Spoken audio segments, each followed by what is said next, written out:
bonjour sur YouTube numéro 3. La pizza que j'essaye d'aider ma soeur à réussir. Alors, on a fait le YouTube numéro 1 qui était faire de la pâte. Ensuite, le YouTube numéro 2 qui était faire de la sauce. Et puis, maintenant, la sauce est terminée. Elle est ici. Alors, c'est ce que la sauce donne. Maintenant, on va prendre la pâte qui a levé pendant 1 heure. Alors, comme vous pouvez voir, on va juste la baisser, comme ça. Et on va la sortir, comme ça. Juste ici. Alors, on va faire avec ça ici, peut-être 3 pizzas.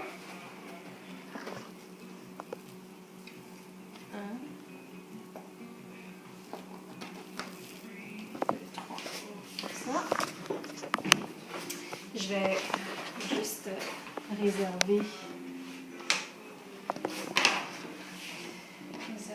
je pense celle-ci. Je vais juste réserver ces deux-là pour tantôt. Bon, alors je vous présente mon chien, hein? Oscar. Bonjour Oscar. Alors ici, moi j'aime bien mettre une petite touche. On le met dans la sauce pour une petite touche d'huile d'olive. Pour que ça colle. Puis c'est mieux d'avoir une surface non farinée parce que la pâte va revenir sur elle-même. Mon rouleau à pâte que j'ai installé juste ici. Alors ici, encore pour les adeptes du Feng Shui, on se trouve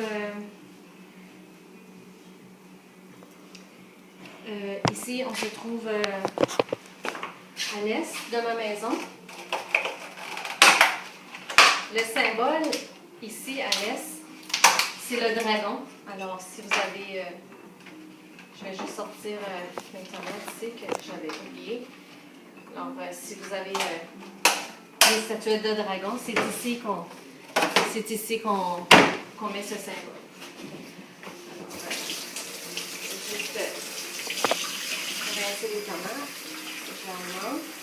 Et je vais retourner à ma pâte. Je vais aller chercher juste un peu de farine. Ici.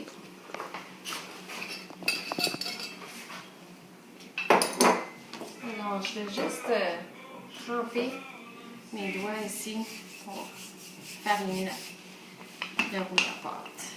Alors, on y va. Sinon, ça allait trop coller. Oui, comme ma fille dit, sinon ça va aller trop coller. Alors, si vous voulez une pâte bien croustillante, vous voulez la faire le plus mince possible.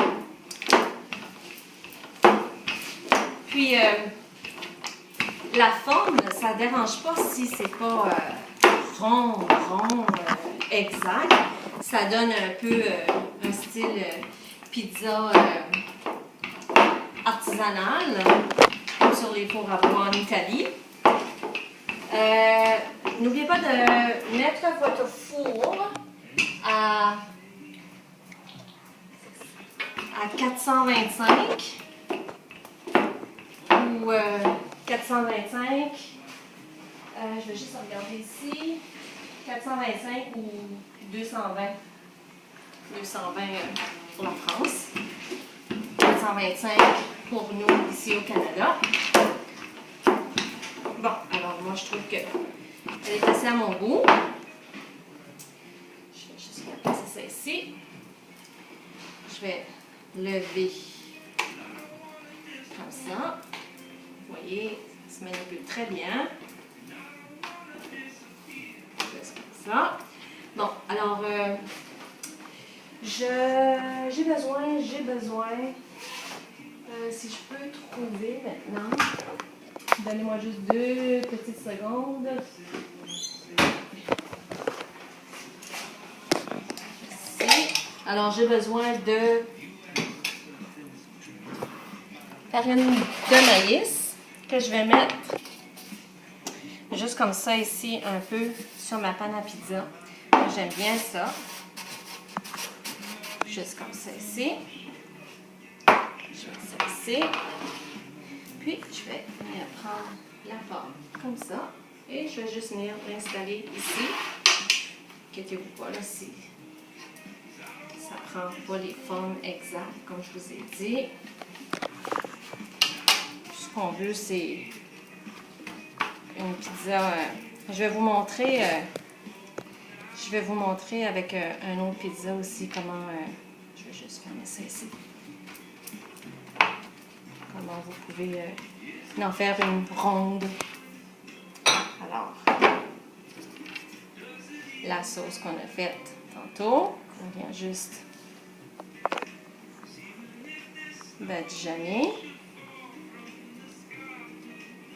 C'est important de pas trop en mettre. Vous voyez, ici on voit la peau de la tomate parce qu'on n'a pas émondé les tomates, mais moi j'aime bien ça.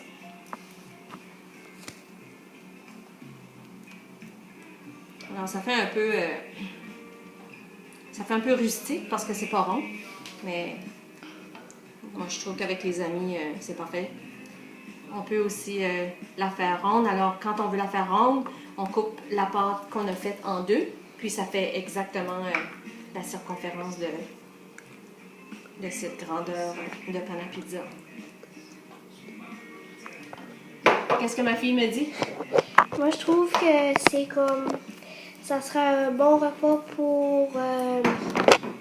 je sais pas comment est-ce qu'on dit ça en français, là. Allez. Finger food. Finger food, ouais, c'est ça. C'est bien, Désiré. On va mettre...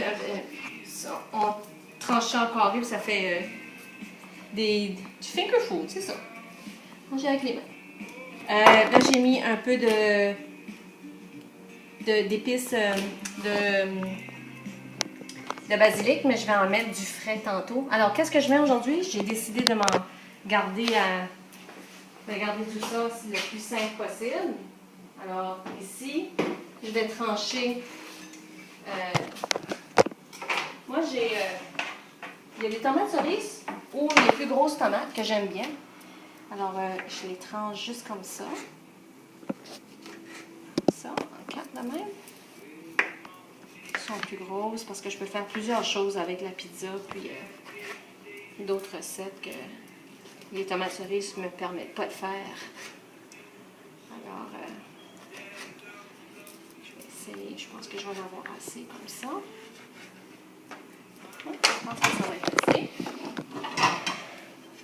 Je vais juste passer la recette comme ça. Ça.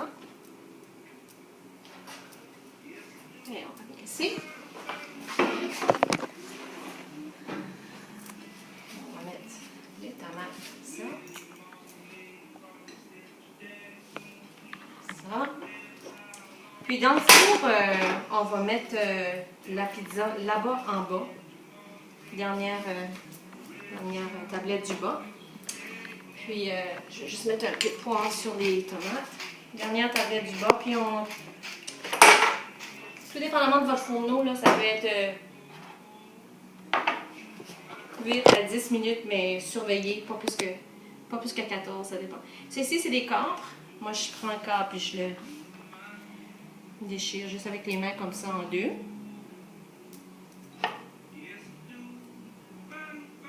Comme ça. Ici, on n'oublie pas qu'on est dans la section du tigre.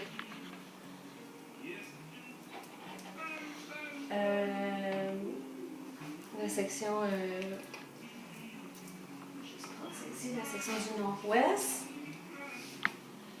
Alors, c'est la section des amis. Tigre. Juste laver les mains. Je reviens. Et puis, je vais mettre ici... Je vais ici un peu d'olive verte, d'olive noire, mais vous pourriez prendre des olives vertes aussi. Mais la pizza... Puis vous pouvez aussi... j'ai mentionné sur l'autre YouTube que l'accord mets 20 pour cette pizza, c'est de la maison Antinori, un vin de la Toscane, le Santa Cristina qui porte le code à la SAQ que j'ai mentionné sur le dernier YouTube. C'est un Sangiovese qui est délicieux.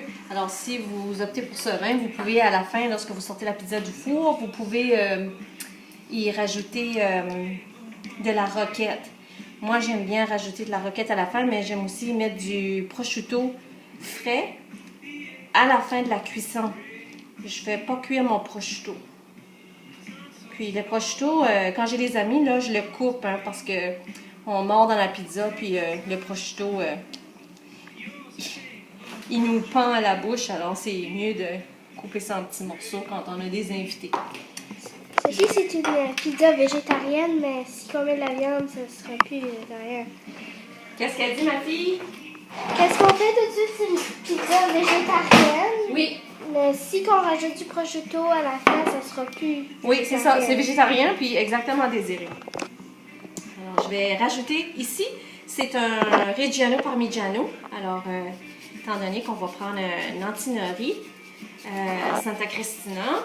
Alors, on fait fière allure à la Toscane. On va mettre un peu de Reggiano Parmigiano pour l'Italie. Alors, vous allez... C'est tout. Moi, j'aime bien, à la fin, mettre du poivre rouge des Indes que j'ai reçu de mon amie, ma chère Madame Annan, avec qui j'ai eu la chance et le fier plaisir d'aller à Hawaï avec cette gentille dame. Alors, et ma mère. Alors, on va terminer. Je mets un petit filet d'huile. C'est tout. Dernier petit coup de poivre noir, car j'adore. Et puis, on enfourne cette jolie pizza au four, 425, 10 minutes surveillées. La bamba. Alors, on se revoit sur le dernier YouTube numéro 4 pour voir le résultat de cette belle pizza.